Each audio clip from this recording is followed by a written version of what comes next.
Mecca sits in the western mountains of Saudi Arabia, in a sanctuary roughly 100 miles square. Since long before Islam, it has been considered sacred territory, where no one could hunt, cut trees, or fight. At the heart of the city is a great mosque called Al-Masjid Al-Haram, and at its center is the Kaaba. Muslims don't worship the Kaaba. They worship what it represents, the one God. Hajj takes place in and around Mecca. It is a series of rituals performed between the 8th and 13th days of the last month of the Islamic calendar. While circling the Kaaba is the final act of the pilgrimage, it is also the top priority for pilgrims when they first get to Mecca. For Muslims who have prayed in this direction every day for years, seeing the Kaaba for the first time is almost overwhelming. Now to the Valley of Mina, where the Prophet Muhammad stopped and rested on his Hajj nearly 14 centuries ago.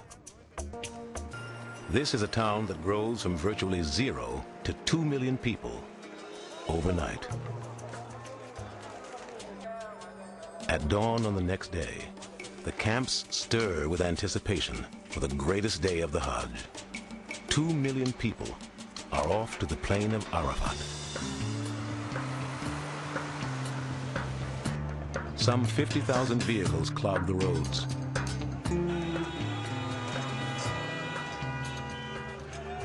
Arafat is 8 miles east of Mina. It's the place, Muslims believe, Adam and Eve found each other after exile from Eden. And it's seen by many as a rehearsal for the Day of Judgment.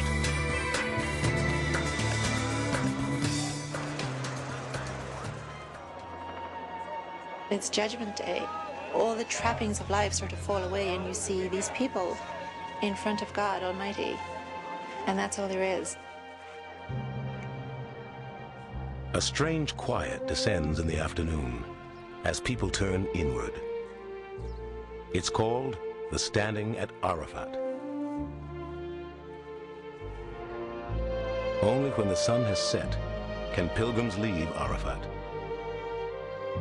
Nearly 2 million people stand poised to move as soon as the sun dips below the horizon. The pilgrims move back toward the white tents of Mina, where tomorrow they will engage in a symbolic battle with the devil. Here, Muslims believe, God asked Abraham to sacrifice his son, but the devil challenged him not to. One story says, Abraham pelted the devil with stones 3 separate times, chasing him away. 3 stone pillars mark the spots where Abraham stood his ground. At a place called Muzdalifah, on the way to the pillars, pilgrims pick up pebbles to stone Satan themselves. The ritual is called the Jumu'at. With all other rites complete, pilgrims return to Mecca for a grand parting visit. They have all earned an honorific title, Haji for the men, Hajjah for the women. Pilgrims arrive alone in a current of 1 million strangers and go home riding a spiritual wave of rebirth.